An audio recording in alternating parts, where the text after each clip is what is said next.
Hello दोस्तों, मैं दिलीप कुमार यादव। आप सभी लोगों का ऑप्टिमम एजुकेशन गाइडेंस पे स्वागत है। तो आज हम वायरस, बैक्टीरिया और फंगस के बारे में डिस्कस करेंगे। तो मतलब कि जो वायरस हो गया, बैक्टीरिया हो गया और फंगी के जो है उनके क्वेश्चनों को आज सॉल्व करेंगे। तो चलिए बढ़ते हैं क्वेश्चनों की ओर। आज का पहला क्वेश्चन है कि एक वायरस विषाणु में पाया जाता है। तो वायरस में क्या पाया जाता है ये आपको बताना है। केवल डीएनए, केवल प्रोटीन या केवल आरएनए या प्रोटीन तथा न्यूक्लिक अम्ल। तो वायरस में क्या पाया जाता है? तो देखो, वायरस जो होते हैं वह वायरस किसके बने होते हैं? जो वायरस होते हैं वह न्यूक्लिक एसिड और प्रोटीन के मॉलिक्यूल्स होते हैं। किसके? न्यूक्लिक एसिड और प्रोटीन के। जो वायरस होते हैं वह न्यूक्लिक एसिड और प्रोटीन के मॉलिक्यूल्स होते हैं, जिसमें से न्यूक्लिक एसिड में से अगर यदि न्यूक्लिक एसिड के केवल या तो डीएनए होगा या कि आरएनए पाया जाता है। इनमें से केवल एक या कि डीएनए होगा या कि केवल आरएनए होता है। और जो वायरस के कितने परसेंट भाग का होता है? लगभग 6% भाग न्यूक्लिक एसिड होता है और शेष बचा हुआ 94% भाग जो होता है वह क्या होता है? प्रोटीन होता है। और प्रोटीन कैसा देखो, अगर इसके बात की जाए तो ये क्या हो गया? सेंटर में हो गया।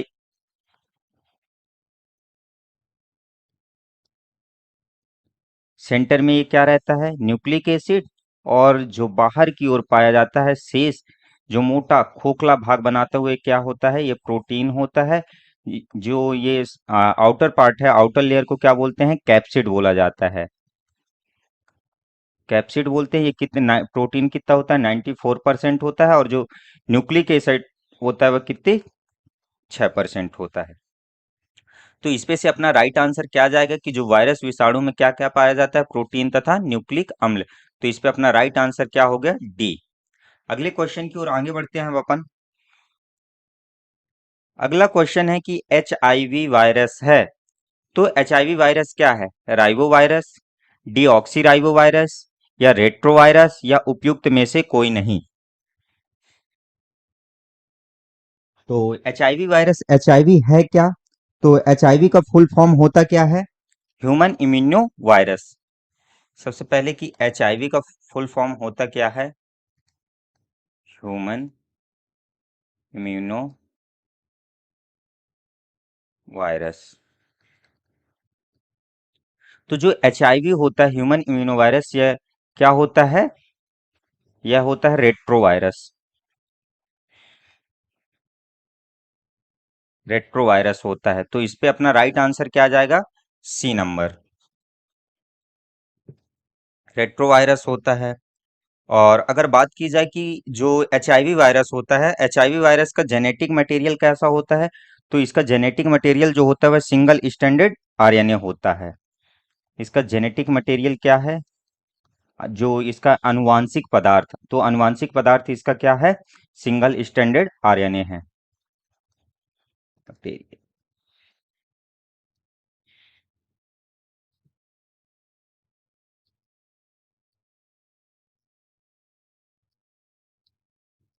सिंगल स्टैंडर्ड आरएनए होता है। तो इस पे अपना राइट आंसर क्या गया? C number. सी अपना इस पे राइट आंसर हुआ। अगला क्वेश्चन। अगला क्वेश्चन है कि निम्नलिखित में से कौन ना तो प्राकेंद्रक है और ना ही सुकेंद्रक है?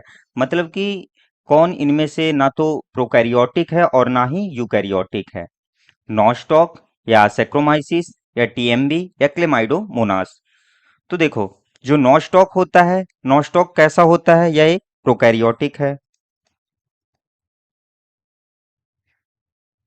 प्रोकैरियोटिक है, जो कि कौन से ग्रुप से बिलोंग करता है? ये बैक्टीरिया।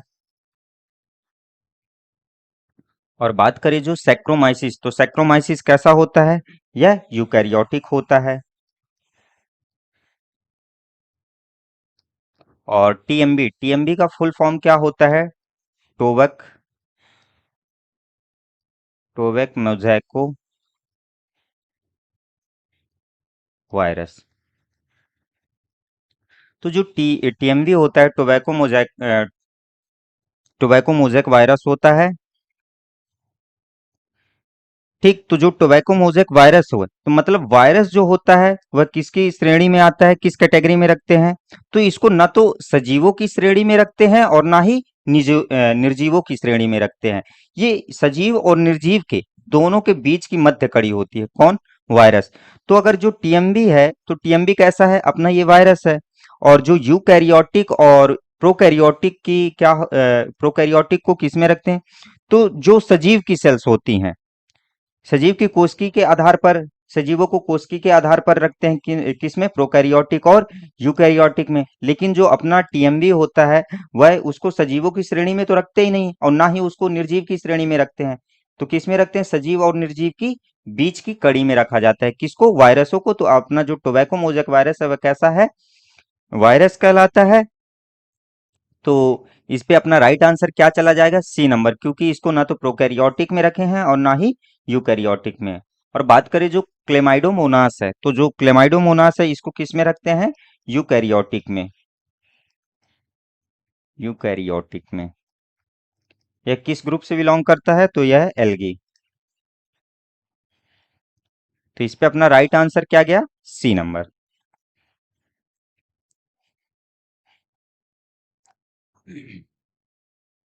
अगला क्वेश्चन है अपना कि निम्नलिखित में से किसने विषाणु की खोज की? तो वायरस की खोज किसने किया है? मेयर ने, या पास्चर ने, या आइवानोविस्की ने, या इनमें से कोई नहीं? तो जो वायरस की खोज है तो वह किसने किया? अगर बात करें हम मेयर की, तो मेयर ने किसकी खोज किया है? तो ये क्या है? एक जर्मन एग्रीकल्चर केमिस्ट हैं, यानी कि ये कृषि रसायनज्ञ थे। जर्मन कृषि विज्ञान रसायनज्ञ थे।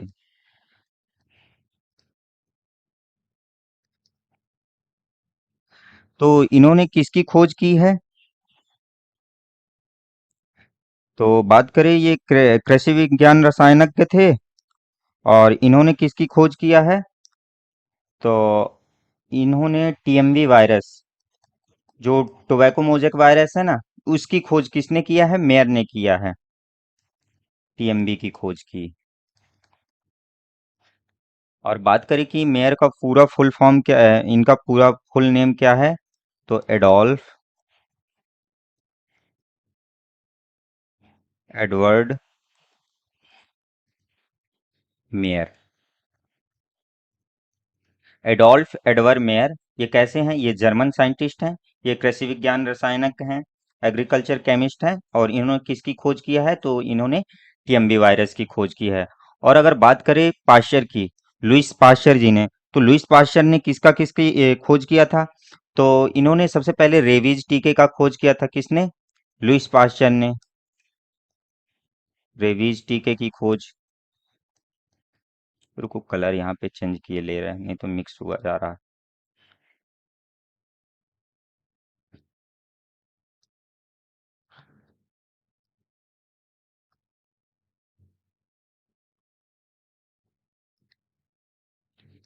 रेबीज रेबीज टीके की खोज, रेबीज टीके की खोज किया। और इन्होंने फर्मेंटेशन भी,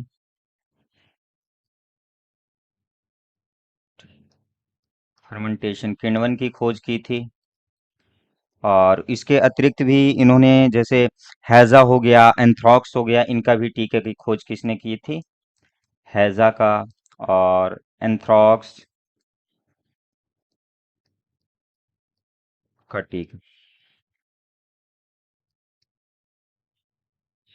टीके की खोज किसने किया है? तो लुइस पाश्चर ने किया है। अब बात करें आइवेनो विस्की की, तो आइवेनो विस्की ने किसकी खोज किया है? तो आइवेनो विस्की ने वायरस की खोज किया है।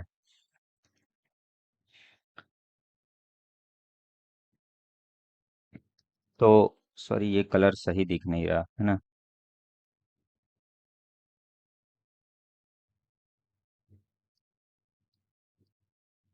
वायरस की खोज, वायरस की खोज किसने किया है? तो आइवेनो विस्की ने किया है।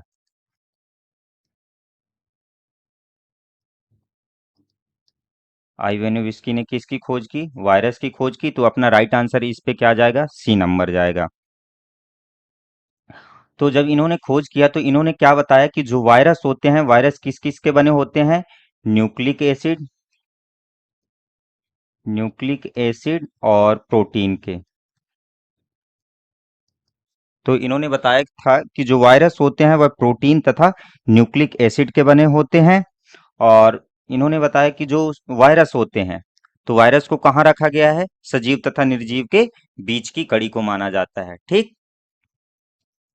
तो इस पे अपना राइट आंसर क्या गया? C number. सी अपना राइट आंसर हुआ। और पाश्चर जी के बारे में एक बात और कहूंगा कि फादर ऑफ माइक्रोबायोलॉजी किसको कहा जाता है? लुईस पाश्चर को। Father of microbiology.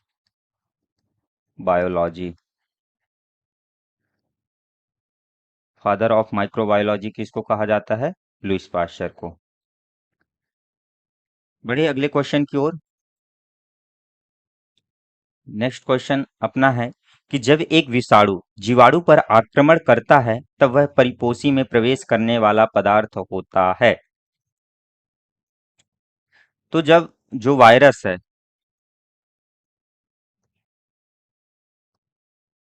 तो जो वायरस है वह अगर किसी दूसरी सेल्स में प्रवेश करेगा तो वह प्रवेश करने वाला पदार्थ क्या होता है?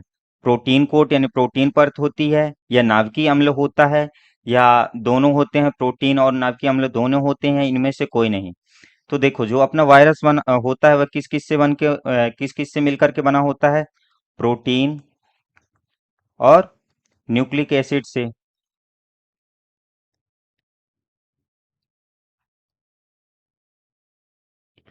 न्यूक्लिक एसिड से। तो अब ये प्रोटीन और न्यूक्लिक एसिड से मिलकर बना हुआ है, तो जिसमें से ये आउटर लेयर क्या होती है? ये आउटर लेयर प्रोटीन होती है, जिसको अपन क्या बोलते हैं? कैप्सिड। और इसके अंदर क्या पाया जाता है? तो इसके अंदर न्यूक्लिक एसिड मतलब डीएनए या आरएनए होते हैं। डीएनए या आरएनए होता है। ठीक। तो जब क्या होता है कि जब ये जो हमारा वायरस है, ये वायरस अगर किसी दूसरी सेल्स पे क्या करता है, यानी कि उस पे प्रवेश करता है, तो जब प्रवेश करता है तो क्या करेगा कि जो इसकी प्रोटीन की परत है, तो ये जो ये प्रोटीन की परत है वह बाहर ही रह जाती है, और अंदर केवल न्यूक्लिक एसिड जो होता है वह अंदर प्रवेश कर जाता है। और ये बताया किसने है?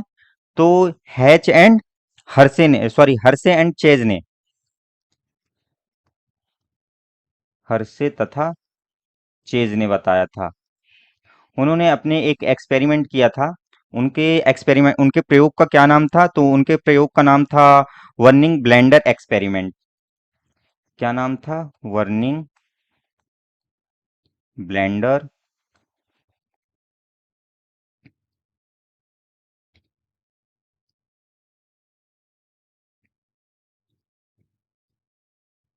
एक्सपेरिमेंट। वर्निंग ब्लेंडर एक्सपेरिमेंट था। तो इस पे इन्होंने बताया था कि जो वायरस होता है, वायरस का केवल न्यूक्लिक एसिड ही किसी दूसरी सेल्स पे प्रवेश करता है, और जो प्रोटीन परत होती है, जो कैप्सिड होता है, वह बाहर ही रह जाता है। ठीक। किसने बताया था? हर्षे तथा चेज ने बताया था।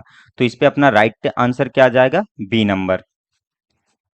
प्रवेश करने वाला पदार्थ क्या होगा? न्यूक्लिक एसिड ही होगा, न्यूक्लिक अम्ल। राइट। अगले क्वेश्चन की ओर आगे बढ़े अब अपन। अगला क्वेश्चन है कि जो कोलिफोज 5 into 174 में होता है, तो जो कोलिफोज होता है यह कोलिफेज यह कैसा है? तो यह एक बैक्टीरियोफेज वायरस है। कैसा है यह? एक बैक्टीरियोफेज वायरस है। बैक्टीरियोफेज वायरस है। यह कैसा है? बैक्टीरियोफेज वायरस है। और इसमें अगर बात करें हम कि जेनेटिक मटेरियल की, जेनेटिक मटेरियल, तो इसमें कोलिफेज 5 × 174 में जेनेटिक मटेरियल ही पूछा है, तो कैसा होगा? डबल स्टैंडर्ड आरएनए होगा, या सिंगल स्टैंडर्ड आरएनए होगा, या डबल स्टैंडर्ड डीएनए होगा, या सिंगल स्टैंडर्ड डीएनए होगा? तो जो इसमें जेनेटिक मटेरियल होता है वह कैसा होता है? सिंगल स्टैंडर्ड डीएनए होता है, सिंगल स्टैंडर्ड डीएनए। तो इसमें जो इनका जेनेटिक मटेरियल होता है वह कैसा होता है? सिंगल स्टैंडर्ड डीएनए होता है। तो इस पे अपना राइट आंसर क्या जाएगा? डी नंबर जाएगा। डी अपना इस पे राइट आंसर हो जाएगा। अगले क्वेश्चन की ओर। विरियान का अर्थ है वायरस का कैप्सिड, या वायरस की पूर्ण अवस्था, या वायरस का न्यूक्लिक अम्ल, या मृत वायरस, डेड वायरस। तो विरियान कहा किसको जाता है? तो देखो, जो अक्री वायरस होता है, मतलब जो डेड वायरस होता है, निर्जीव यानी कि जो पैसिव वायरस होता है, अक्री वायरस होता है, उसको क्या कहते हैं? विरियान कहा जाता है। देखो, जो वायरस यानी कि जो एक वायरस जीवित कोशिका के भीतर सजीव के रूप में सक्रिय रहता है, जबकि कोशिका के बाहर अगर यह किसी लिविंग में प्रवेश कर गया, सजीव में प्रवेश कर गया, तो ये कैसा होता है? जीवित होता है। और अगर ये बाहर पड़ा रहता है तो वो कैसा रहता है? निर्जीव रूप में रहता है, यानी डेड रूप में रहता है, मृत अवस्था में रहता है। तो उसी मृत अवस्था को क्या कहते हैं? मृत वायरस को क्या कहा जाता है? विरियान कहा जाता है। तो इस पे अपना राइट आंसर क्या आ जाएगा? डी नंबर, कि जो मृत वायरस होता है, मृत वायरस का अर्थ क्या होता है? विरियान। इसीलिए वायरस को सजीव और निर्जीव के बीच की कड़ी माना जाता है, क्योंकि जब वह बाहर रहा तो निर्जीव रहता है, और जैसे ही वह लिविंग सेल्स में प्रवेश किया तो वह कैसा होता है? एक्टिव आ जाता है, एक्टिव हो जाता है, मतलब सजीव हो जाता है। तो इस पे अपना राइट आंसर क्या गया? D number.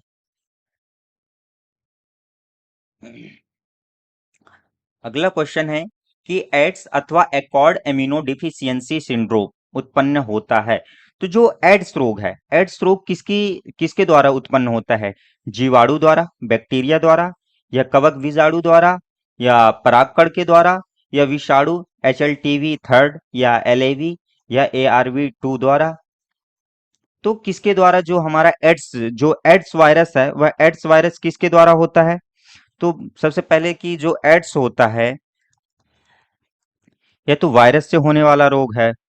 किससे? वायरस से होने वाला रोग।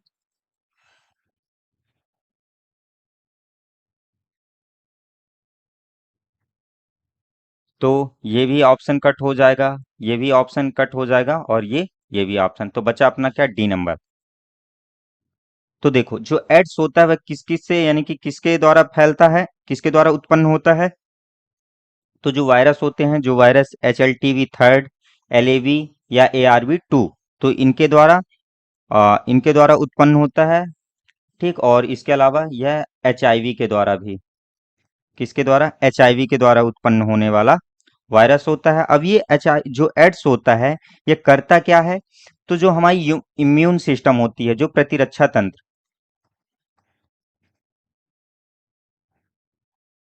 प्रतिरक्षा तंत्र जैसे प्रतिरक्षा तंत्र की सेल्स, जैसे टी लिम्फोसाइट। कौन सी सेल्स को? T lymphocyte. टी लिम्फोसाइट पे क्या करेगा? यानी कि ये टी लिम्फोसाइट को क्या कर देता है? नष्ट कर देता है। टी लिम्फोसाइट को नष्ट कर देता है। तो जब ये टी लिम्फोसाइट जब नष्ट हो जाती है तो क्या होता है कि जो हमारा इम्यून सिस्टम है, जो प्रतिरक्षा तंत्र है, वह कैसा हो जाता है? कमजोर हो जाता है। जब कमजोर हो जाता है तो उसकी वजह से हमारा क्या होता है कि जो एड्स होता है वह ज्यादा एक्टिव हो जाता है और ज्यादा फैल जाता है। तो किसकी वजह से होता है? जब हमारा प्रतिरक्षी तंत्र नष्ट हो जाता है। ठीक। और अगर बात करें कि एड्स के निदान के लिए, तो एड्स के निदान के लिए हम क्या करते हैं? तो इसके निदान के लिए हम एलाइजा टेस्ट करते हैं। कौन सा? ELISA, ELISA test. तो इसके निदान के लिए क्या किया जाता है? एलिजा टेस्ट किया जाता है। ठीक। तो इस पे अपना राइट आंसर क्या आ जाएगा? D number.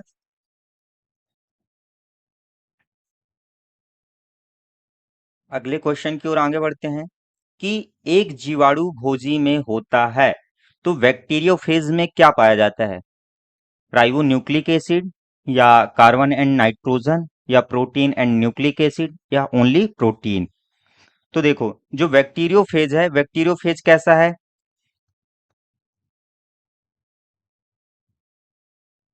तो बैक्टीरियोफेज क्या है? एक वायरस होता है ना? अभी हमने जस्ट पढ़ा है। तो जो ये बैक्टीरियोफेज होता है, ये कैसा होता है? वायरस होता है। और ये किसको संक्रमण करता है? तो यह बैक्टीरिया को, जीवाणुओं को जीवाणुओं को संक्रमित करता है।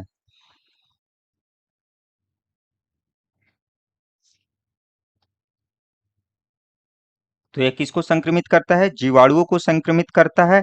तो अगर तो ये वायरस है, तो वायरस में क्या क्या होता है? तो यह अन्य वायरसों की भांति इसमें भी क्या क्या पाए जाएंगे? तो इसमें प्रोटीन होगा, प्रोटीन की परत होगी, और अंदर जो जेनेटिक मटेरियल होगा वह क्या होगा? न्यूक्लिक एसिड होगा। न्यूक्लिक एसिड में क्या, या कि डीएनए होगा, या कि फिर आरएनए होगा। डीएनए या आरएनए पाया जाता है। तो इस पे अपना राइट आंसर क्या जाएगा? C number. कि जो बैक्टीरियोफेज होता है, बैक्टीरियोफेज में क्या क्या पाया जाता है? तो प्रोटीन भी पाया जाता है और न्यूक्लिक अम्ल भी पाया जाता है। अगला क्वेश्चन है अपना कि बैक्टीरियोफेज का आविष्कार किया। तो जो बैक्टीरियोफेज है, बैक्टीरियोफेज की आविष्कार किसने किया था? लॉर्फ हॉर्ने, या टर्नियर ने, या स्वतंत्र रूप से F.W. टॉर्ट और फेलिक्स डी हेरले ने, या डीजे आइवानोविस्की ने, या बेजरिंक ने? तो जो बैक्टीरियोफेज है, बैक्टीरियोफेज की का जो डिस्कवर इन किसने किया था? तो F.W. टॉर्ट ने किया था। कब किया था? F.W. टॉर्ट ने 1915 में किया था। और फेलिक्स डी हेरले ने कब किया था? 1917 में किया था। तो इस पे अपना राइट आंसर क्या जाएगा? B number. कि जो बैक्टीरियोफेज की खोज है, डिस्कवरी है, वह किसने किया था? F.W. टॉर्ट व फेलिक्स डी हेरले ने किया था। अगर बात करें कि जो बैक्टीरियोफेज की संरचना होती है, तो संरचना कैसी होती है? तो अगर इसकी संरचना कभी पूछ ले तो संरचना कैसी होती है? टेडपोल के समान होती है। टेडपोल के समान, अब कैसी? मतलब कि जो इसका हेड होता है, जो इसका शीर्ष होता है, वह कैसा होता है? बहुकोणीय होता है। बहुकोणीय शीर्ष होता है, जो किससे, यानी कि कुंडलित पुच्छ या हेलिकल टेल से जुड़ा रहता है। कुंडलित पुच्छ से जुड़ा रहता है। इसकी संरचना कुछ ऐसे होती है।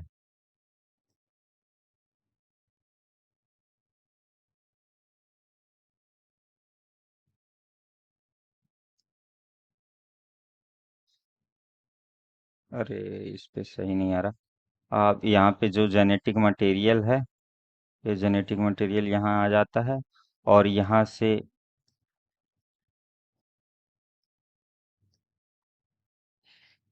जो इसकी टेल है, ये कितने 6 उस पे डिवाइड रहती है। तो इसका ये हेड हो जाता है, और इसकी ये टेल हो जाती है। ठीक, अब इसमें क्या है? ये न्यूक्लिक एसिड है, और ये प्रोटीन की परत होती है, जिसको अपन क्या बोलते हैं? कैप्सिड कहा जाता है। ठीक। तो इस पे अपना राइट आंसर क्या गया? B number. अगले क्वेश्चन की ओर आगे बढ़े अब अपन। अगला क्वेश्चन है कि निम्नलिखित में से कौन सा डबल स्टैंडर्ड आरएनए वायरस है? तो इसमें से कौन डबल स्टैंडर्ड आरएनए वायरस है? रोटा वायरस, या टास्पो वायरस, या इन्फ्लुएंजा वायरस, या रेप्डो वायरस? तो इसमें से डबल स्टैंडर्ड वायरस कौन है? तो डबल स्टैंडर्ड वायरस है इसमें से रोटा वायरस। जो रोटा वायरस होता है वह कैसा होता है? डबल स्टैंडर्ड आरएनए होता है। कैसा होता है जो रोटा वायरस? ये डबल स्टैंडर्ड आरएनए होता है। और ये किस परिवार का सदस्य है? तो जो रोटा वायरस होता है, यह रियो वायरस, रियो वायरस का सदस्य है। तो जो रोटा वायरस है, रोटा वायरस की वजह से होता क्या है, तो रोटा वायरस की वजह से क्या होता है कि जो लगभग 5 साल से कम बच्चे या 5 साल तक के बच्चों को अतिसार जो होता है ना, तो अतिसार रोटा वायरस की ही वजह से संक्रमित हो जाता है। ठीक। और रोटा वायरस, अब रोटा वायरस का नाम क्यों पड़ा रोटा, तो क्या होता है कि जब इसको इलेक्ट्रॉन माइक्रोस्कोप से देखने पर यह किसकी तरह दिखाई देता है, पहिए की तरह दिखाई देता है। पहिए की तरह दिखाई देता है, जिसलिए इसका नाम क्या रखा गया, रोटा रखा गया। अब रोटा ये क्या है, ये लैटिन नाम होता है, लैटिन नाम है, जिसका लैटिन में अर्थ, रोटा का लैटिन में अर्थ क्या होता है, पहिया होता है, इसलिए इसको रोटा वायरस नाम रखा गया। अगर कुछ संरचना इसकी देखी जाए तो कुछ ऐसी रहती है। जब इसको इलेक्ट्रॉन माइक्रोस्कोप से देखा गया तो ये कुछ ऐसे दिखाई दिया था। ठीक। और यहाँ पे ये लगे हुए हैं।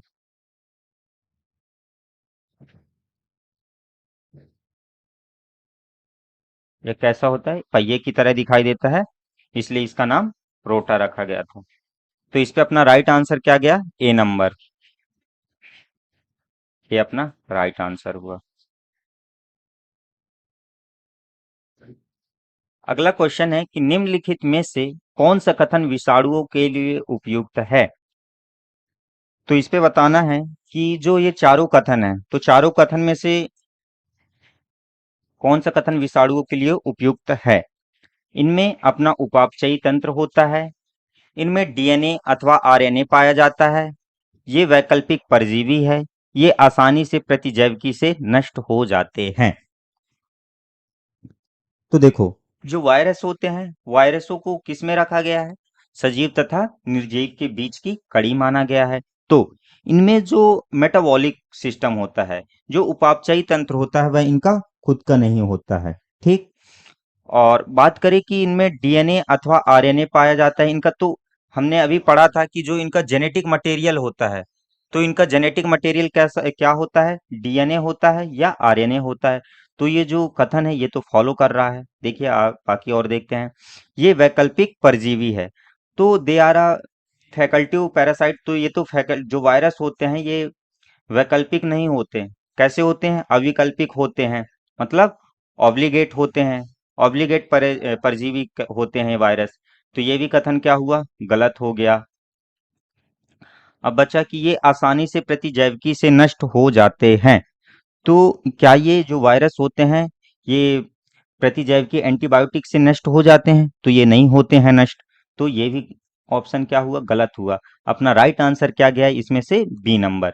क्योंकि इनमें जो जेनेटिक मटेरियल होता है वह डीएनए पाया जाता है या कि आरएनए पाया जाता है। तो इस पे अपना राइट आंसर क्या गया, बी नंबर। अगले क्वेश्चन की ओर आगे बढ़े अब अपन।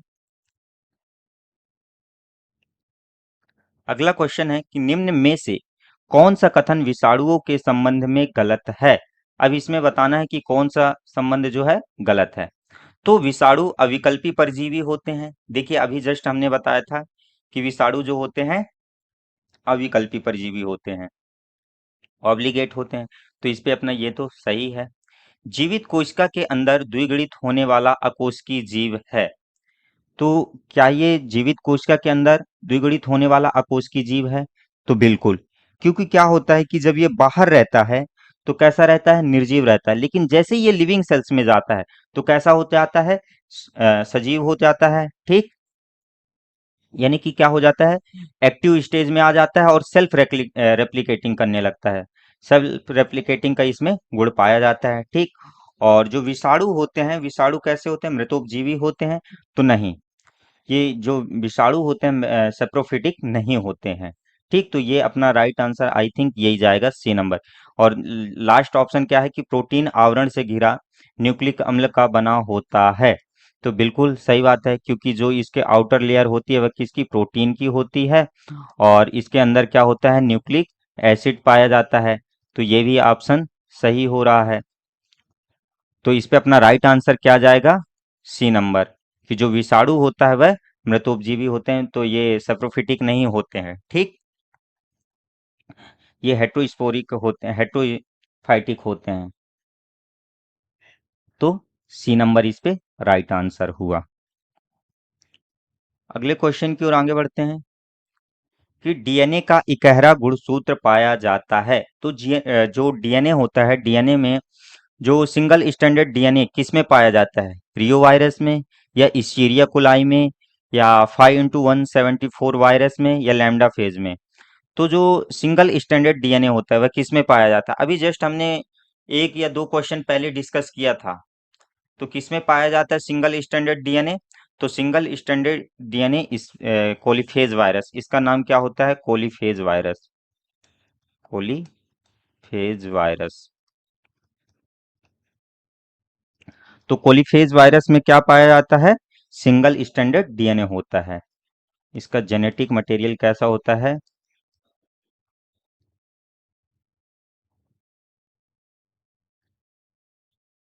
Single standard DNA. और बात करें कि जो इसका जीनोम होता है वह कितने न्यूक्लियोटाइड का बना होता है? तो जो इसका जीनोम होता है 5386।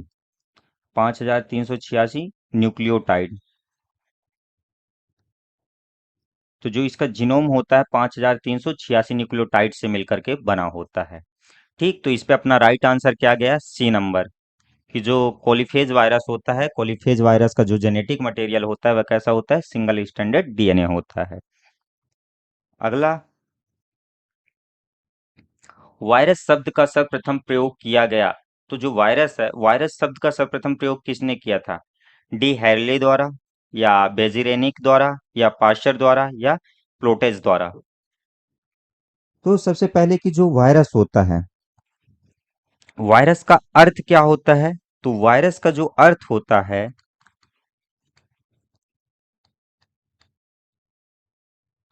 वायरस का अर्थ क्या होता है? विष, यानी वेनम,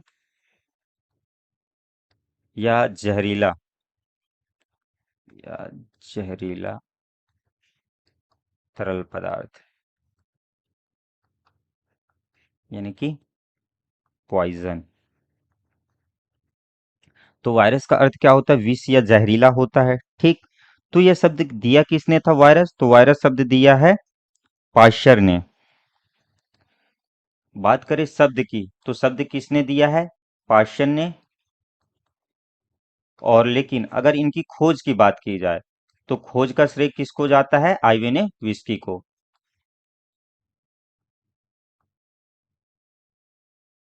आइवेनो विस्की ने इसकी खोज की थी, किसकी? वायरस की। और शब्द किसने दिया है?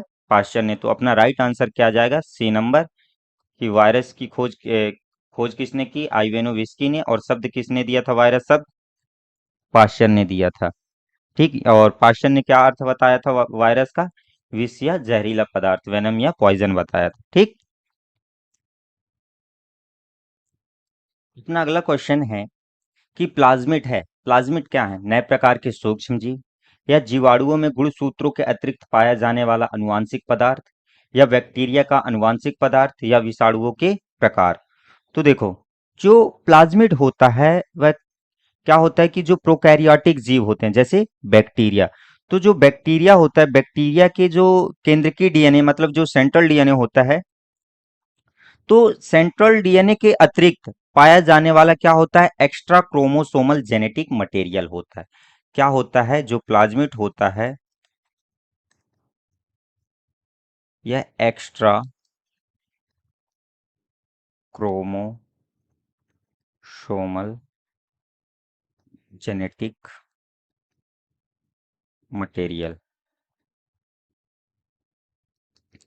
ये क्या होता है? यह एक्स्ट्रा क्रोमोसोमल जेनेटिक मटेरियल होता है। तो यानी कि जो एक्स्ट्रा क्रोमोसोमल जेनेटिक मटेरियल होने की वजह से इसमें कौन से गुण आ जाते हैं? तो इसमें क्या हो जाता है? Self replication. सेल्फ रेप्लिकेशन के स्वदुगुणन की क्षमता आ जाती है। ठीक, कौन सी? सेल्फ रेप्लिकेशन की। सेल्फ रेप्लिकेशन, तो मतलब इसमें स्वद्विगुणन की क्षमता होती है। तो इसलिए इसका उपयोग, बात करें कि जो प्लाज्मिड है, प्लाज्मिड का उपयोग कहाँ किया जाता है? तो जेनेटिक इंजीनियरिंग, जेनेटिक इंजीनियरिंग में वेक्टर के रूप में करते हैं। किसके रूप में? वेक्टर के रूप में। तो इस पे अपना राइट आंसर क्या जाएगा? बी नंबर, कि जो प्लाज्मिड होता है वह extra chromosomal genetic material of bacteria ने जीवाणुओं में गुणसूत्रों के अतिरिक्त पाए जाने वाला अनुवांशिक पदार्थ है। तो इस पे अपना राइट आंसर क्या गया? B number. और इसका उपयोग कहाँ करते हैं? तो जेनेटिक इंजीनियरिंग में वेक्टर के रूप में करते हैं। ठीक, अगले क्वेश्चन की ओर आगे बढ़े। अपना अगला क्वेश्चन है कि प्लाज्मिड जो ड्रग प्रतिरोध उत्पन्न करता है कहलाता है F factor, call factor, TI plasmid या और फैक्टर। तो देखो, अभी जस्ट हमने पढ़ा कि जो प्लाज्मिड होता है वह कैसा होता है? एक्स्ट्रा क्रोमोसोमल जेनेटिक मटेरियल होता है, और इसमें क्या होता है? सेल्फ रेप्लिकेशन पाया जाता है। तो इन्हीं सब गुणों के कारण जो प्लाज्मिड होता है वह और भी टाइप्स के होते हैं, जैसे एफ फैक्टर हो गया, कॉल फैक्टर हो गया, टीआई प्लाज्मिड हो गया और आर फैक्टर हो गया। तो जो अपना एफ फैक्टर है, एफ फैक्टर में क्या गुण होता है कि ये क्या होता है? जनन प्लाज्मिड यानी प्रेरित करता है। क्या? जनन प्लाज्मिड। ये जनन प्लाज्मिड होता है। ठीक, अगर बात करें कॉल फैक्टर की, तो कॉल फैक्टर क्या होता है? यह विष उत्पन्न करने वाला प्लाज्मिड होता है।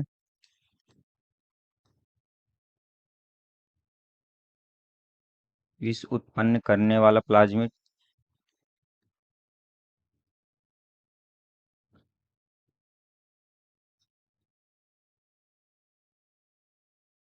और जो टीआई प्लाज्मिड होता है, तो टीआई प्लाज्मिड क्या करता है? यह ट्यूमर ट्यूमर प्रेरित करने वाला प्लाज्मिड होता है।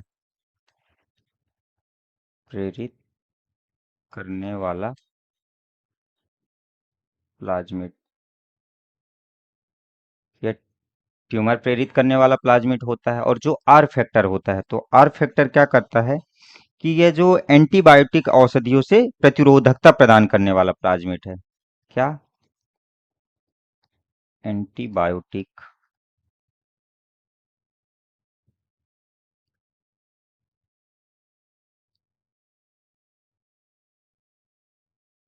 औषधियों से प्रतिरोधकता।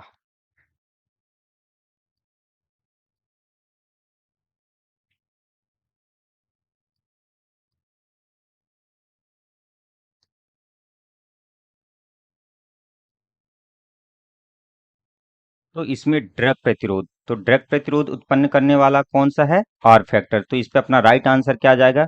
D number. राइट, अगले क्वेश्चन की ओर आगे बढ़े।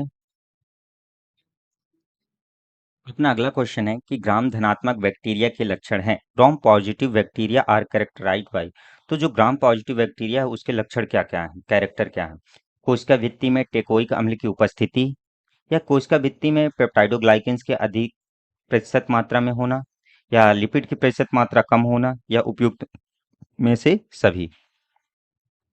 अगर बात करें हम कि जो यानी कि जो ग्राम पॉजिटिव बैक्टीरिया को कैसे यानी कि डिफाइन किया गया, तो स्टेनिंग की तकनीकी के आधार पर ये दो प्रकार से होते हैं। पहला हो गया ग्राम पॉजिटिव बैक्टीरिया, किसके आधार पर? स्टेनिंग के आधार पर।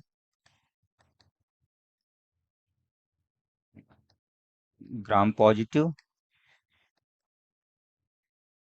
बैक्टीरिया,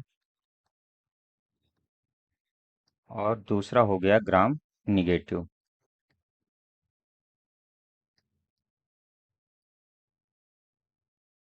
ग्राम निगेटिव बैक्टीरिया। और बात करें कि ये जो स्टेनिंग टेक्निक है, तो स्टेनिंग टेक्निक दिया किसने है? तो यह दिया है हैंस क्रिश्चियन ने। हैंस क्रिश्चियन ने दिया है 1884 पे। तो स्टेनिंग के आधार पर इन्होंने दो प्रकार के बैक्टीरिया बताया, कौन कौन से? ग्राम पॉजिटिव बैक्टीरिया और ग्राम नेगेटिव बैक्टीरिया। तो अब अपने को जो ग्राम पॉजिटिव बैक्टीरिया के कैरेक्टर पढ़ने हैं, तो जो ग्राम पॉजिटिव के लक्षण होते हैं वे क्या क्या होते हैं?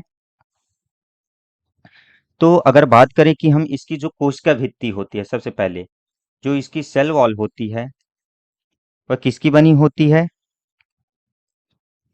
वह पेप्टाइडोग्लाइकेन की बनी होती है। पेप्टाइडोग्लाइकॉन की बनी होती है। जो इसकी सेल वॉल होती है वह किसकी बनी होती है? पेप्टाइडोग्लाइकॉन की होती है। और अगर इसकी मोटाई की बात करें तो मोटाई कितनी होती है? 150 से लेकर के 200 एंगस्ट्रॉन तक होती है। ठीक। और जो अगर पेप्टाइडोग्लाइकेन की बात करें तो पेप्टाइडोग्लाइकेन इसमें कितना पाया जाता है? 20 से लगभग, यानी संपूर्ण कोशिका में 20 से लेकर 14 40% तक पाया जाता है। क्या? पेप्टाइडोग्लाइकेन इसमें पाई जाती है। ठीक। और दूसरा कैरेक्टर की जो इसमें इसकी सेल वॉल होती है, सेल वॉल में क्या होता है? टेकोइक अम्ल पाया जाता है। टेकोइक अम्ल पाया जाता है, टेकोइक अम्ल की उपस्थिति होती है। और बात करें हम कि तीसरा की जो इसकी लिपिड होते हैं, तो लिपिड की मात्रा कितनी होती है? 1 से लेकर के 4% तक होती है। तो मतलब कि जो लिपिड की मात्रा है वह भी कैसी होती है? कम होती है। ठीक। और अगले कैरेक्टर भी हैं, तो अगले कैरेक्टर क्या हैं कि ये प्रतिजैविकों के प्रति कम प्रतिरोधी होते हैं। क्या होते हैं? प्रतिजैविकों के प्रति कम प्रतिरोधी होते हैं। ठीक। तो इस पे अपना राइट आंसर क्या जाएगा? यानी टोकोइक अम्ल की भी उपस्थिति, तो ये भी सही हुआ। कोशिका भित्ति में पेप्टाइडोग्लाइकेन्स पाया जाता है, तो ये भी सही। लिपिड की मात्रा कम होती है, ये भी सही है। तो इस पे अपना राइट आंसर क्या जाएगा? D number. डी अपना राइट आंसर हो जाएगा। और बात करें कि हम जो इसमें स्टेन यूज करते हैं, तो जो ग्राम स्टेनिंग में कौन कौन से स्टेन यूज किए जाते हैं? तो हम ग्राम स्टेनिंग में दो प्रकार के स्टेन यूज करते हैं। कौन कौन से? एक हो गया क्रिस्टल वायलेट,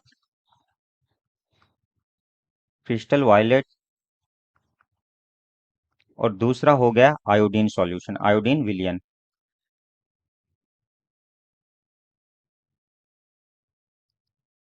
कौन कौन से? क्रिस्टल वायलेट और आयोडीन विलियन, इसमें दो स्टेन यूज करते हैं। ठीक।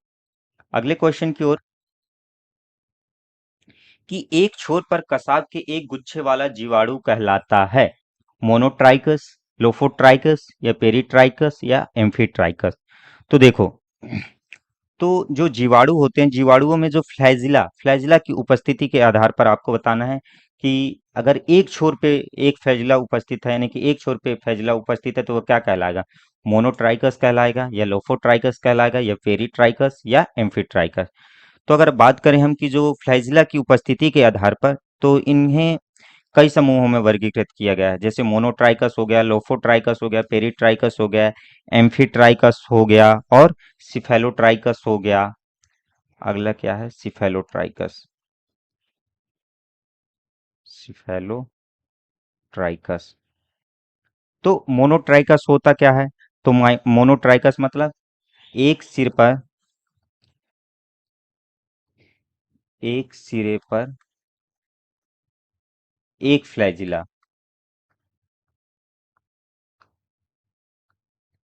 मोनो मतलब भी एक ही होता है ना?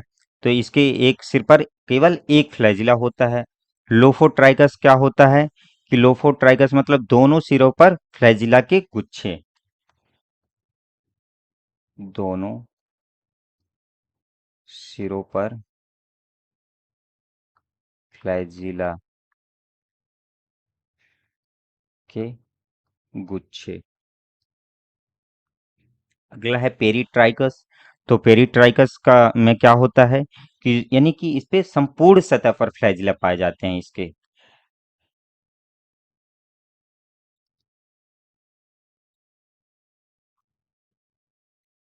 संपूर्ण सतह पर फ्लैजिला।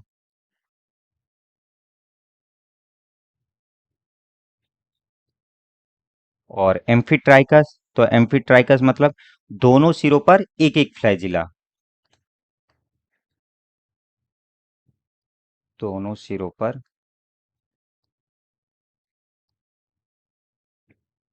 एक एक फ्लैजिला।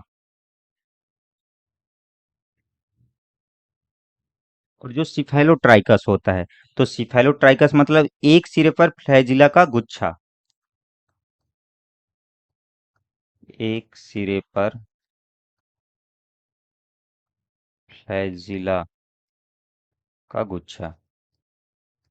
तो अपना क्वेश्चन क्या पूछा था कि एक छोर पर कसाव यानी कि एक छोर पर फ्लैजिला के एक गुच्छे वाला जीवाणु क्या है। तो इसपे से अपना राइट आंसर क्या जाएगा? इसपे से अपना राइट आंसर जाना चाहिए लोफोट्राइकस, क्योंकि दोनों सिरों, लेकिन इसने क्या पूछा था कि एक छोर पर, तो यानी कि इसके दोनों सिरों पर होता है और फ्लैजिला के गुच्छे होते हैं, मतलब एक एक गुच्छे पाए जाते हैं। अगर बात कर लेता कि एक फ्लैजिला, तो इसमें तो फ्लैजिला, एक फ्लैजिला की बात किया, ना कि गुच्छे की बात किया है। ठीक, तो इस पे राइट आंसर क्या जाएगा? B number. कई लोग मोनोट्राइकस की ओर जा रहे होंगे, लेकिन वहां पे क्या लिखा है? एक फ्लैजिला पाया जाता है, ना कि गुच्छे में। तो इस पे अपना राइट आंसर क्या जाएगा? B number. बी अपना राइट आंसर हो जाएगा। अगले क्वेश्चन की ओर कि इनमें से कौन सा सूक्ष्म जीव नाइट्रोजन स्थिरीकरण में भूमिका निभाता है। तो इसमें से कौन सा ऐसा माइक्रो ऑर्गेनिज्म है जो नाइट्रोजन फिक्सेशन में भाग लेता है? राइजोबियम या स्यूडोमोनास या लैक्टोबैसिलस या इनमें से कोई नहीं। तो जो मतलब कि जो नाइट्रोजन फिक्सेशन में भाग लेता है वह कौन है? तो राइजोबियम बैक्टीरिया होता है। तो जो ये राइजोबियम होता है, या क्या होता है कि जो यह राइजोबियम बैक्टीरिया होता है, यह किस समूह के पौधों के? तो ये लेग्यूमिनेसी, लेग्यूमिनेसी। तो क्या करता है कि जो लेग्यूमिनेसी कुल के पौधे होते हैं, तो लेग्यूमिनेसी कुल के पौधों की जड़ों में पाया जाता है और सजीवी रूप से यानी कि उन पे निवास करता है। तो और क्या करता है? यह सजीवी रूप से निवास करता है और नाइट्रोजन फिक्सेशन में यानी कि उनमें भाग लेता है, वहां पर नाइट्रोजन फिक्सेशन करता है। तो इस पे अपना राइट आंसर क्या आ जाएगा? ए नंबर। कि नाइट्रोजन फिक्सेशन में कौन मुख्य भूमिका निभाता है? तो राइजोबियम बैक्टीरिया। अगले क्वेश्चन की ओर कि जीवाणुओं से होता है। तो जो बैक्टीरिया होता है, बैक्टीरिया होते हैं, तो बैक्टीरिया की वजह से क्या होता है? फूड पॉइजनिंग, विषाक्त भोजन, या पौधों में रोग, डिसीज इन प्लांट्स, या मनुष्यों में रोग, डिसीज इन ह्यूमन बींग्स, या उपयुक्त में से सभी। तो बताइए, क्या विषाणुओं की वजह से फूड पॉइजनिंग होती है? तो जी हाँ, बिल्कुल। क्योंकि जो फूड पॉइजनिंग होती है वह किसकी, फूड पॉइजनिंग की वजह से क्या हो जाता है? जो बॉटुलिज्म नामक रोग हो जाता है। कौन सा? बॉटुलिज्म नामक रोग। अब बात करें कि जो बॉटुलिज्म नामक जो रोग है वह किसकी वजह से होता है, तो यह क्लॉस्ट्रीडियम बॉटुलिनम जो बैक्टीरिया होता है। कौन सा? Clostridium, Clostridium botulinum bacteria. तो यह क्लॉस्ट्रीडियम बॉटुलिनम बैक्टीरिया की वजह से होता है, क्या? बॉटुलिज्म नाम रोग। और ये क्या होता है? ये फूड पॉइजनिंग कर देता है। ठीक। अगर बात करें कि पौधों में रोग, तो जी हाँ, पौधों में भी रोग होता है। तो बैक्टीरिया की वजह से कौन कौन से रोग हो जाते हैं? तो पौधों में जैसे सिट्रस कैंकर हो गया, सिट्रस कैंकर रोग हो गया, रिंग ऑफ पोटैटो हो गया, रिंग ऑफ पोटैटो, तो ये भी हो रहा है। अब डिसीज इन ह्यूमन, तो क्या मनुष्यों में रोग होते हैं? तो जी बिल्कुल। बैक्टीरिया की वजह से कौन कौन से रोग होते हैं? तो बैक्टीरिया से होते हैं जैसे हैजा, टाइफाइड, तपेदिक, और कौन से होते हैं इसकी वजह से? पीलिया, निमोनिया। ये सब किसकी वजह से होते हैं? बैक्टीरिया की वजह से। तो ये भी सही है, ये भी सही है, ये भी सही है। तो मतलब इस पे राइट आंसर क्या जाना चाहिए? डी नंबर, उपयुक्त में से सभी। की बैक्टीरिया की वजह से फूड पॉइजनिंग भी हो जाती है, प्लांट में भी डिसीज यानी पौधों में भी रोग उत्पन्न हो जाता है, मनुष्यों में भी रोग हो जाता है। ठीक। बढ़ते हैं अब अगले क्वेश्चन की ओर। जीवाणुओं में श्वसन क्रिया का स्थान है। तो जीवाणुओं में जो रेस्पायरेशन है वह किस स्थान पे होता है? इपिसोम पे, या मेसोसोम पे, या माइक्रोसोम पे, या राइबोसोम पे। तो जो जीवाणुओं में श्वसन होता है, श्वसन किस स्थान पे होता है? मेसोसोम पे होता है। अब मेसोसोम पे क्यों होता है? क्योंकि यानी कि श्वसन से संबंधित यहाँ पे क्या पाए जाते हैं? एंजाइम पाए जाते हैं। श्वसन से संबंधित एंजाइम पाए जाते हैं। और बात करें कि जो ये मीसोसोम बनती कैसी है, तो जो प्लाज्मा मेम्ब्रेन होती है, तो प्लाज्मा मेम्ब्रेन के फैलाव से, किसके, प्लाज्मा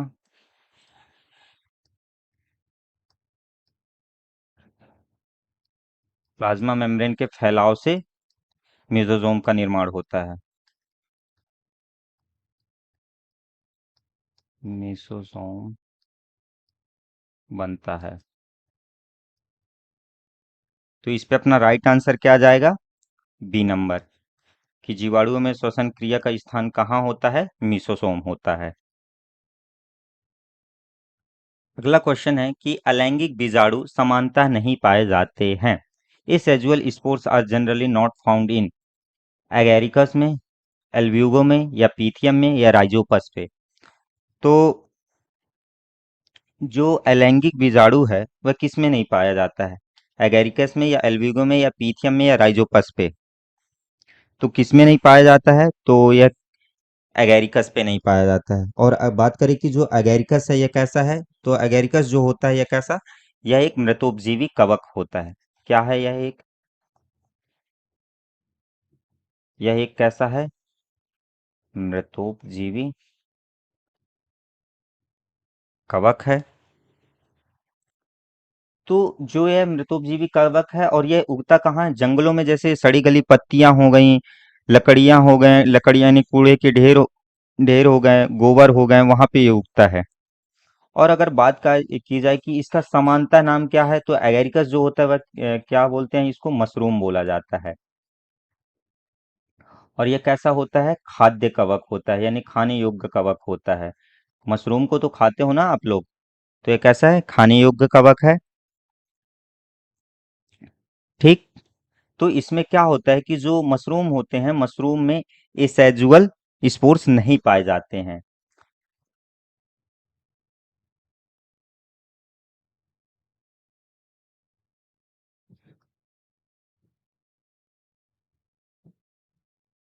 तो इस पे अपना राइट आंसर क्या गया, ए नंबर, एरिकस, जो कैसा है, एक मशरूम कहलाता है जिसको हम खाने के रूप में उपयोग करते हैं। इस पे अपना राइट आंसर क्या गया, ए नंबर।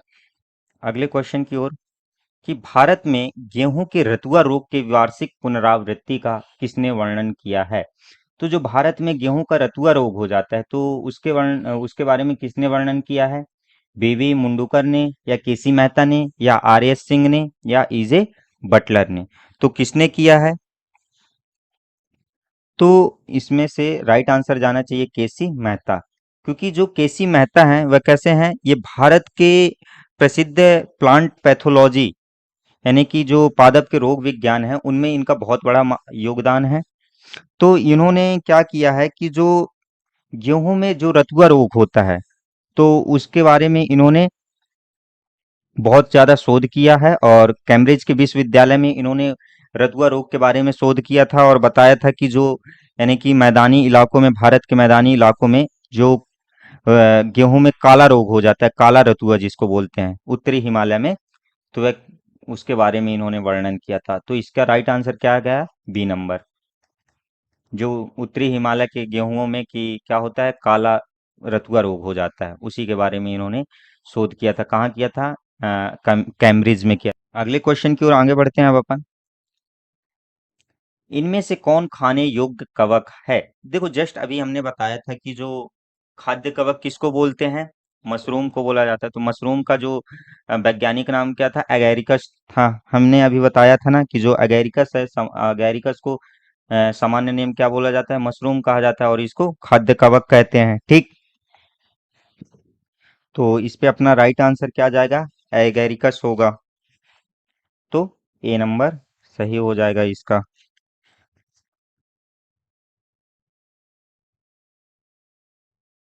अगला क्वेश्चन है कि जो पक्सीनिया ग्रैमिनीस पर गेहूं पर बनता है, बेसिडियो स्पोर, या यूरोडो स्पोर, या एसियो स्पोर, या पिकनियो स्पोर।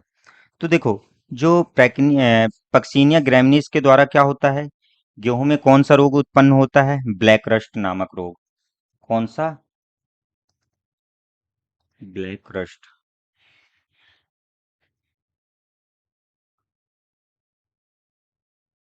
पक्सीनिया की वजह से कौन सा रोग उत्पन्न होता है? ब्लैक रस्ट नामक रोग होता है। तो इसके जीवन चक्र में तो इस कवक के जीवन चक्र में कितने स्पोर्स पाए जाते हैं? तो जो 5 प्रकार के स्पोर्स होते हैं। कौन कौन से? एक तो हो गया बेसिडियो स्पोर्स, यूरोडो स्पोर, एसिडियो स्पोर्स और पिकनियो स्पोर्स, और होता है एक और होता है कौन सा? टेलुटो स्पोर्स। कौन सा? टेलुटो स्पोर्स। 5 प्रकार के स्पोर्स पाए जाते हैं। तो अब देखो कि क्या करते हैं कि जो ये कवक होते हैं ये परजीवी रूप से यानी ये दो पोषकों पे आधारित होते हैं, दो पोषकों पे रहते हैं। कौन कौन से? एक हो गया पहला क्या? गेहूं। और दूसरा हो गया कौन सा? बारबेरी। तो अब जो गेहूं होता है, तो गेहूं में कौन कौन से स्पोर्स बनते हैं? तो गेहूं में बनते हैं यूरोडो स्पोर, यूरोडो स्पोर, और कौन सा? टेलुटो स्पोर।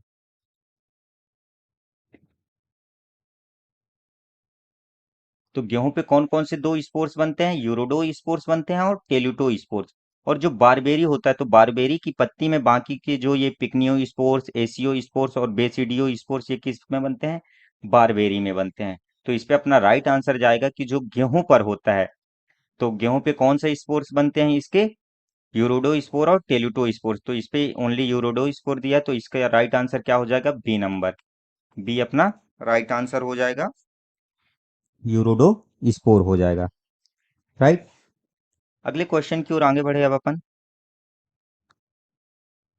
अगला क्वेश्चन है कि पक्सीनिया की प्रजाति जिससे पीतकट रोग होता है, येलो रस्ट रोग, वह है क्या है? पक्सीनिया हेलिएंथाई, या पक्सीनिया परप्यूरिया, या पक्सीनिया स्ट्राइफॉर्मिस, या पक्सीनिया रिकोंडाइटा। तो देखो, जो पक्सीनिया में पीतकट रोग होता है वह किसकी वजह से होता है? तो पक्सीनिया स्ट्राइफॉर्मिस की वजह से। किसकी वजह से होता है?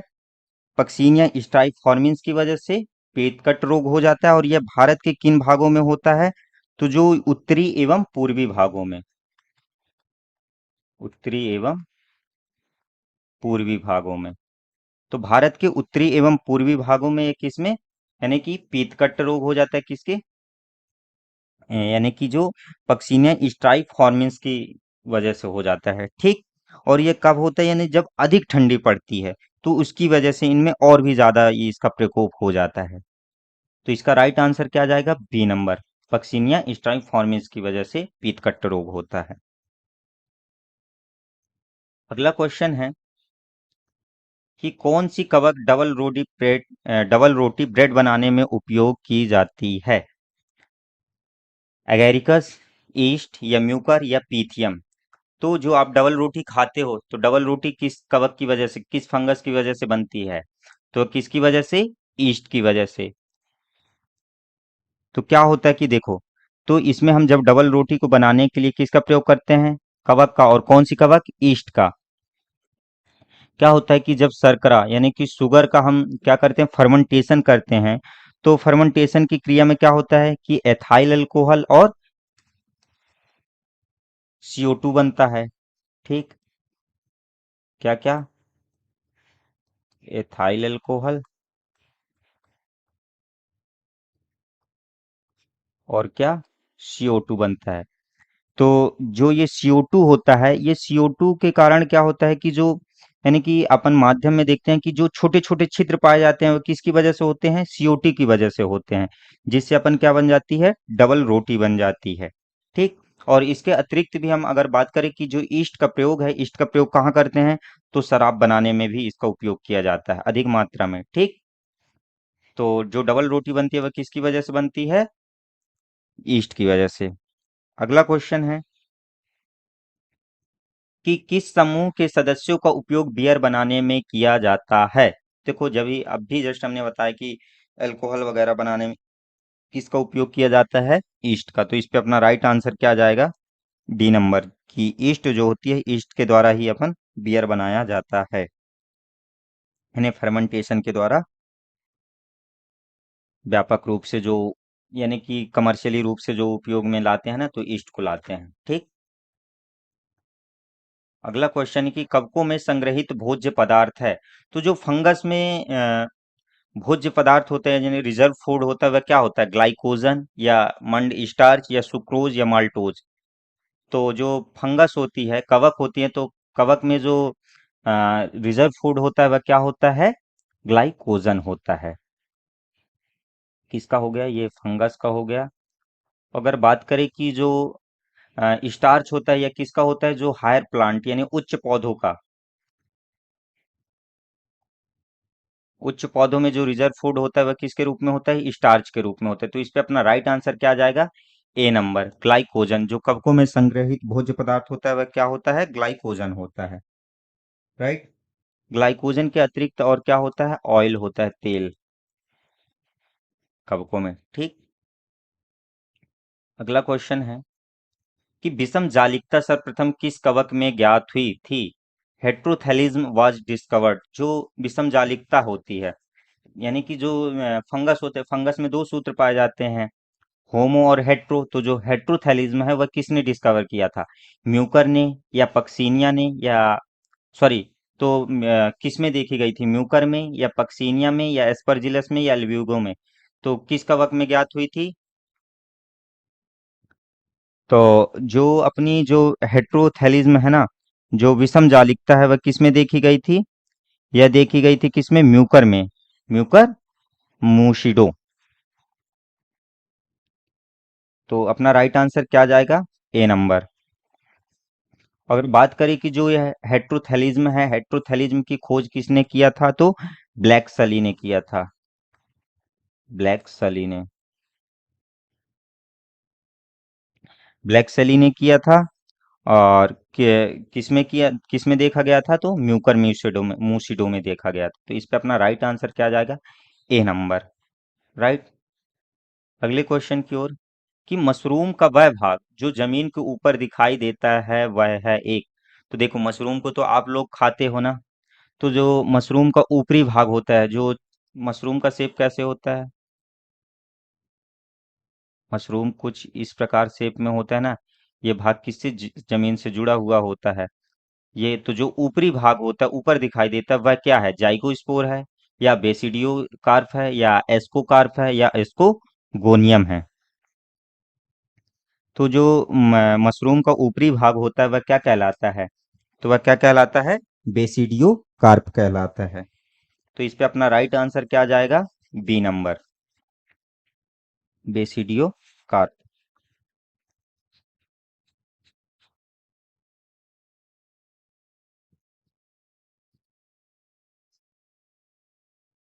और बात करें कि जो मशरूम का वैज्ञानिक नाम है, साइंटिफिक नाम है, वह तो अभी अभी हमने बता दिया था, क्या है? एगेरिकस होता है। ठीक।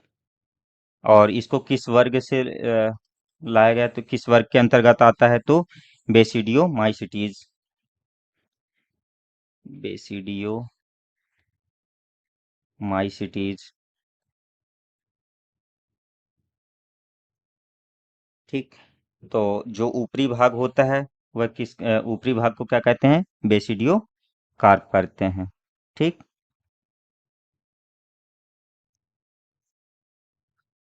अगला क्वेश्चन है, सॉरी, क्वेश्चन खत्म हो गए? नहीं, है अभी। पादप रोगों के जैविक नियंत्रण में से कौन सा एक कवक उपयोगी पाया जाता है? तो जो पादप रोगों के जैविक नियंत्रण में कौन सा कवक उपयोगी पाया गया है? पेनिसिलियम नोटेटम या फाइटोप्थोरा पैरासिटिका या ट्राइकोडर्मा विरिडे या म्यूकर म्यूसुडो? तो किसको पाया गया है कि जो, यानी कि बायोलॉजिकल कंट्रोल में किस कवक को उपयोगी पाया गया है? तो वह कौन सा है? ट्राइकोडर्मा विरिडे है। तो क्यों? क्योंकि ये क्या करता है?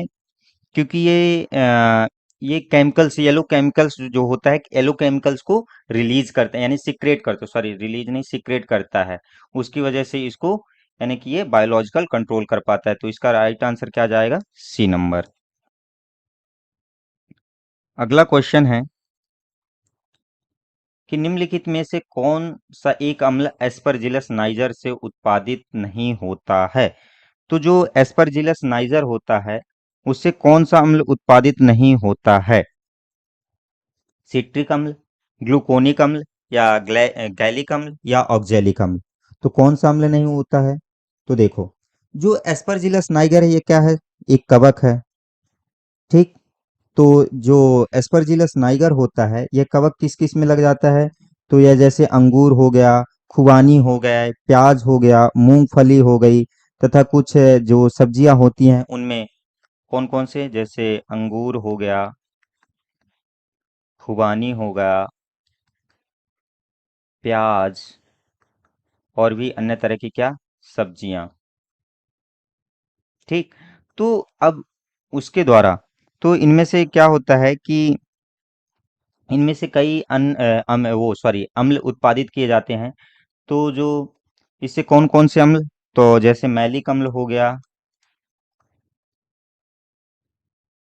मैलिक अम्ल उत्पादित करते हैं, साइट्रिक अम्ल, मैलिक अम्ल, साइट्रिक अम्ल, ग्लूकोनिक अम्ल, ग्लूकोनिक अम्ल हो गया, और ऑक्जेलिक अम्ल, ऑक्जेलिक अम्ल।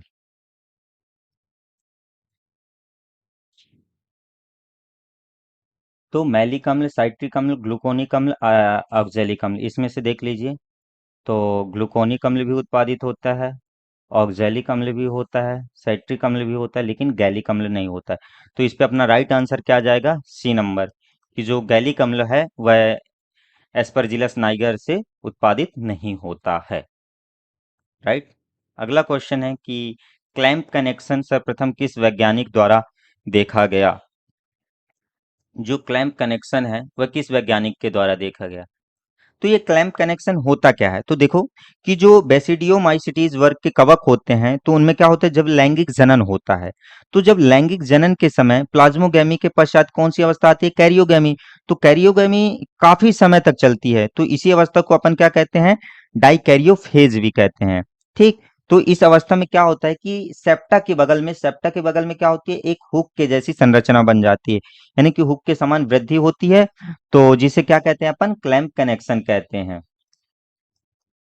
क्लैंप कनेक्शन कहते हैं। और ये क्लैंप कनेक्शन जो है वह किस में हेल्प करता है, तो जो डाइकैरियोन्स होता है उसके वितरण में हेल्प करता है। तो यह इसको किसने देखा था, तो हॉफमैन ने डिस्कवर किया था। ठीक। तो इस पे अपना राइट आंसर क्या गया, सी नंबर। अगले क्वेश्चन की ओर, कि निम्नलिखित में से कवक की कोशिका भित्ति बनी होती है। तो जो कवक की कोशिका भित्ति होती है वह किसकी बनी होती है, तो वह बनी होती है किसकी, काइटिन की। तो इस पे अपना राइट आंसर क्या आ जाएगा, बी नंबर। और जो लिग्निन हो गया, सुवेरिन हो गया, ये किसकी होती है कोशिका भित्ति, प्लांट की। तो प्लांट की जो कोशिका भित्ति होती है मूलतः वह किसकी बनी होती है, सेलुलोज की। और सेलुलोज के अतिरिक्त जैसे हो गया हेमी सेलुलोज हो गया, लिग्निन हो गई, सुवेरिन हो गया। ठीक। और बात करें जो फंगस की, तो फंगस की किसकी बनी होती है, काइटिन की बनी होती है। तो इस पर अपना राइट आंसर क्या गया, बी नंबर। अगले क्वेश्चन, कि जो कोनोडिया द्वारा अलैंगिक प्रजनन पाया जाता है, कोनेडिया, ईस्ट में, पेनिसिलियम में, क्लेमाइडोमोनास में, या इन सभी में। जो कोनेडिया होता है तो कोनेडिया में अलैंगिक जनन किस में पाया जाता है, पेनिसिलियम में। किस में पाया जाता है, पेनिसिलियम में पाया जाता है। क्या होता है देखो, अब कोनिडिया, कोनिडिया अभी आप लोगों ने नया नाम सुना होगा, कोनिडिया होता क्या है। तो देखो जो पेनिसिलियम होता है, पेनिसिलियम में कैसा होता है, अलैंगिक जनन होता है। ठीक। कैसा होता है, अलैंगिक, अलैंगिक जनन होता है। तो जो अलैंगिक जनन होता है तो इसमें क्या होता है कि जो नॉन मोटाइल स्पोर्स होते हैं, किसके द्वारा होता है, अलैंगिक जनन, नॉन मोटाइल स्पोर्स। तो जो ये नॉन मोटाइल स्पोर होते हैं, तो नॉन मोटाइल स्पोर को ही क्या बोला जाता है, कोनेडिया बोला जाता है। ठीक। तो यही क्या कहते हैं, कोनिडिया कहलाते हैं, नॉन मोटाइल स्पोर। तो जो अलैंगिक प्रजनन होता है वह किसके द्वारा होता है, कोनिडिया द्वारा किस में होता है, पेनिसिलियम में होता है। ठीक, तो इस पे अपना राइट आंसर क्या आ जाएगा, बी नंबर। अगला क्वेश्चन है कि नीचे लिखे कवकों में से कौन सा खाने के लिए उपयुक्त है। खाने के लिए कौन सा है, एमनियाटा मस्केरिया या स्क्लेरोडमा निटिडम या मोरकेला एस्क्यूलेंटा या सिमलम फ्रेगमोएडिस। तो इसमें से जो खाने योग्य कवक है वह कौन सा है, तो मोरकेला एस्क्यूलेंटा है। तो इस पे अपना राइट आंसर क्या आ जाएगा, सी नंबर। और अगर बात करें जी जो जहरीला पॉइजन वाला कौन सा है, तो एमनिएटा मस्केरिया जो होता है ये कैसा होता है, पॉइजन कवक होता है। पॉइजन वाला कवक होता है कौन सा, एमनियाटा मस्केरिया का। अगला क्वेश्चन है कि जो सर्वप्रथम पेनिसिलिन को पृथक किया गया, तो सबसे पहले पेनिसिलिन को किसने पृथक किया था, वैक्समैन ने या लीवनहुक के द्वारा या अलेक्जेंडर फ्लेमिंग के द्वारा या रॉबर्ट ब्राउन के द्वारा। तो किसके द्वारा पेनिसिलिन की खोज किसके द्वारा की गई थी, अलेक्जेंडर फ्लेमिंग के द्वारा। इन्होंने क्या किया था कि जो पेनिसिलियम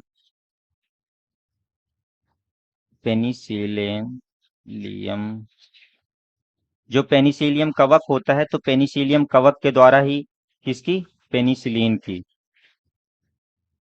पेनिसिलिन सबसे पहले एंटीबायोटिक की खोज किसके रूप में हुई थी, पेनिसिलिन की। तो जो पेनिसिलिन होती है ये कैसी होती है, एंटीबायोटिक होती है, एंटीबायोटिक दवा है। तो इसकी खोज किसने किया था, अलेक्जेंडर फ्लेमिंग ने किया था।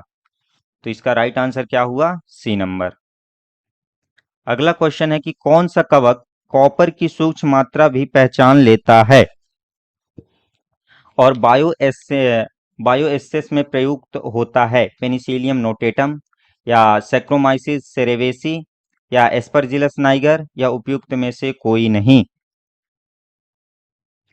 तो इसमें से अपना राइट आंसर क्या जाना चाहिए कि